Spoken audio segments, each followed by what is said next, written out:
Welcome to our next installment on our webinar series.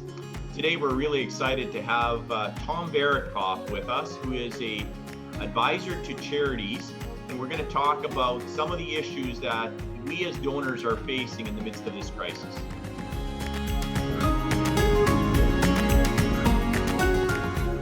Welcome to our webcast. Today we're looking forward to discussing how we as donors can interact with a crisis like this. And I know as donors, often in times like this, we may feel some anxiety. Can you just talk to us briefly about the emotions that donors feel in a crisis situation like that as they relate to charities they love? Thanks very much, Brad, and thank you for having me. Well, one of the primary things that donors feel today is guilt. And a lot of that guilt relates to the fact that they're worrying about their own capacity of cash flow or ability to sustain donations to their favored charities. And so if they're not able to do that, there's a high measure of guilt. And one of the things that can help allay that guilt is for charities to be in regular communication with the donor so that the value of the donor exceeds that of the gift, but it's truly one of a relationship. So if we are feeling that level of guilt, what's the appropriate response? Obviously, the crisis itself has left many charities reeling in a situation like this. What response could we have? How can we support them, even though maybe our own cash flows are restricted a bit now, or maybe we even lost our job? How can we come alongside these charities and still help them to sustain themselves through a period like this? Yeah, that's really good. And part of it is that sense of communication, that ongoing communication between the donor and the charity themselves. So really understanding that the works of the charity do continue even through issues like COVID as they are today. And in some cases, the needs that are arising from the charity are even exacerbated by the fact that COVID's there, especially if we look at things like homelessness or food or health-related matters, that there's a really heightened need. But again, it's really important that the donor understands that the charity isn't going away even in these times, but the charity doesn't put a whole lot of pressure on them. Rather than that, perhaps celebrating what the donor has already done, which enables that charity to continue its work today. Right. So one of the things that I've done personally is I've called some of the charities that we have supported just to check in on them to see how they're doing, because in many cases they're a bit in shock themselves and looking where they can turn. And so I've just had some really interesting conversations, reminding them that we're still going to be there with them, and reminding them that in times like this, their work is probably more important than ever, and helping them not to lose heart themselves.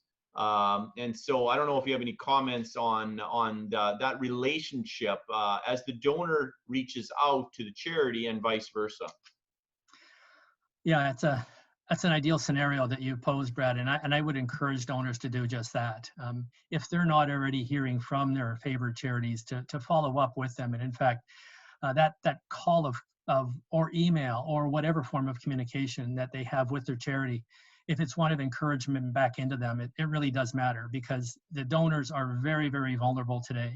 They're not sure where that support's going to come from, if they're going to be able to fulfill mission and vision and the actions that are expected of them. So the sense of the donor, even if it's not a gift today, but it's a sense of I'm in for the long haul with you, we are in this together, is really, really important. And I think that message, even from our government agencies today, is that same message that you're not alone. Right. And I think if we as donors can communicate that back to the charities and vice versa, we're going to find that, in fact, in the course of both short and long term, that those relationships will be fortified for going forward. Right. Excuse me. So as we move forward in this this shutdown period, what are some tactics that we as donors can use to continue to do the things we want? What are some very specific action items we might want to consider during a period like this?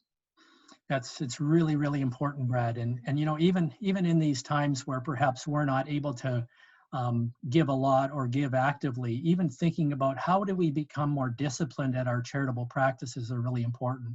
So now is a good time to be reviewing our monthly giving, our automated giving, some of the things that perhaps we haven't done and we've been more ad hoc or sporadic in how we do it, but the discipline behind our giving helps to make us, if you will, even better stewards of the resources that we do put out there from a charitable perspective. And then if I could, I think now's a really good time for donors who, frankly, donors are often even more sophisticated than those of us who are running charities today.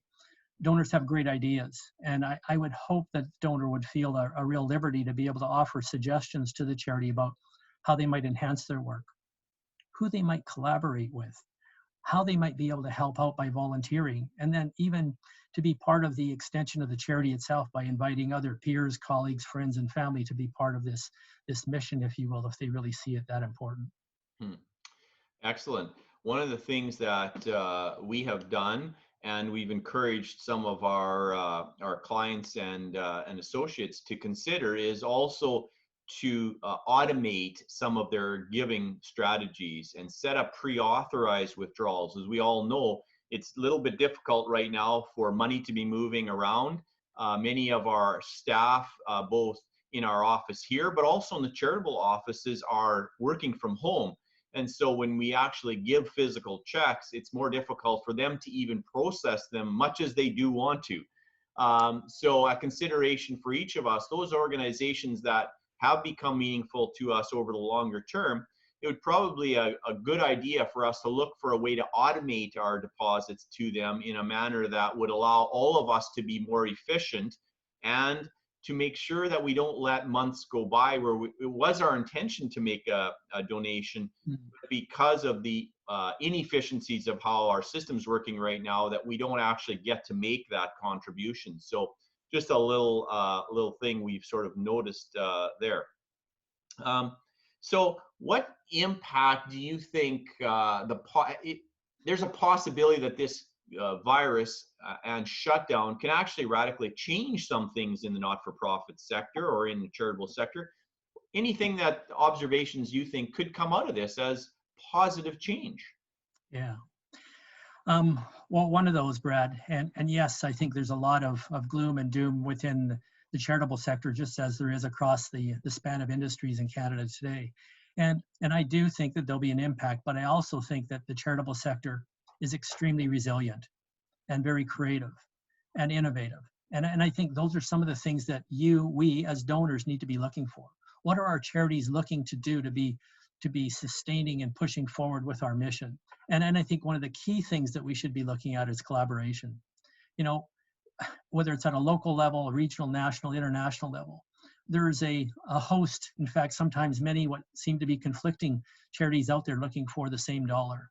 I think what we're going to see is a little bit of greater willingness in the part of the charitable sector to want to collaborate, because it'll give us focus, and we'll realize that donor dollars are perhaps a little more limited, or at least being more judicious about how, in fact, they're being invested back in us. So I think it's going to cause us to be far more willing to work together. And I think the other thing it's going to cause us to do is to do what's important.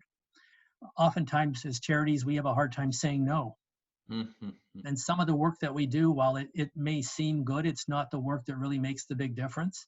And I think it's going to help us to be even more concentrated back onto the things that really do matter. And that'll matter to our donors as well. Wow.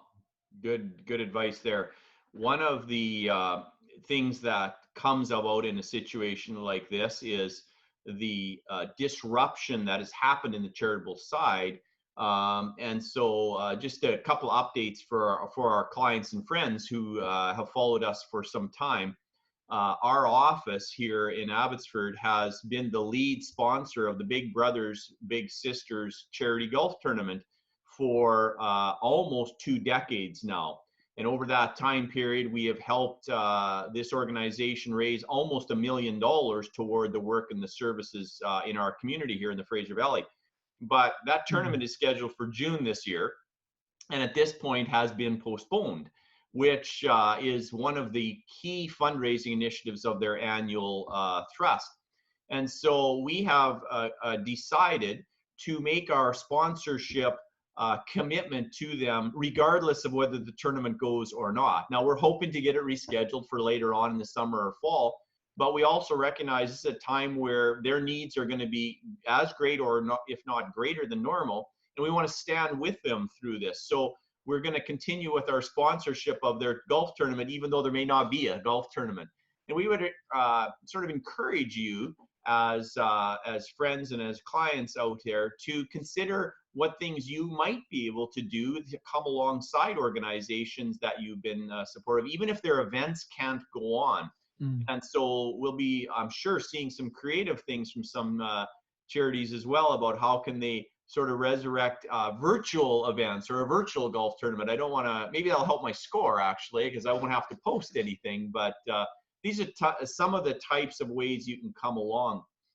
And then finally, another thing as initiative of our office, the Abbotsford Community Foundation has started a COVID relief fund to go directly back to the organizations in our community that are having an immediate impact on those who have been who are most vulnerable. So these are organizations like Salvation Army, the Food Bank, Cyrus Center, etc., in our community that are on the front lines of relief for this issue. And so our office is making a contribution to that as well of $6,000.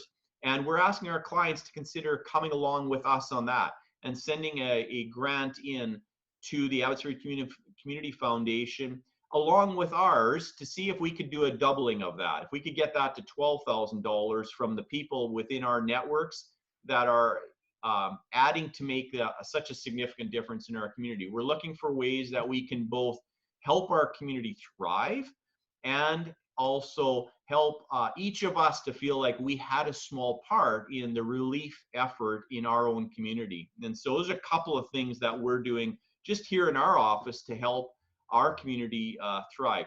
Tom, any final comments as we wrap up? And I want to thank you for your ideas today. Any final comments? Thanks, Brad. You know, your story of what you're doing out of your Asante team is just truly it's a wonderful thing, and it really reflects to me, I think, three basic questions that I think all of us as donors should be asking. Of course, we need to remind ourselves of why. Why do we give? And it's that great story of, you know, the purpose and mission of the charity, of course. We need to ask how we can help, and most often that's either with our gifts or volunteering. But how? How do we do that? So yours was sponsorship, but now it may be in a different form. I think we need to ask the how question as donors. If we really believe that our charities are important, let's not forget the how question, because without the how, we don't get to execute on mission and vision. So thank you so much for your generosity. Thank you, Tom. We really appreciate your insights.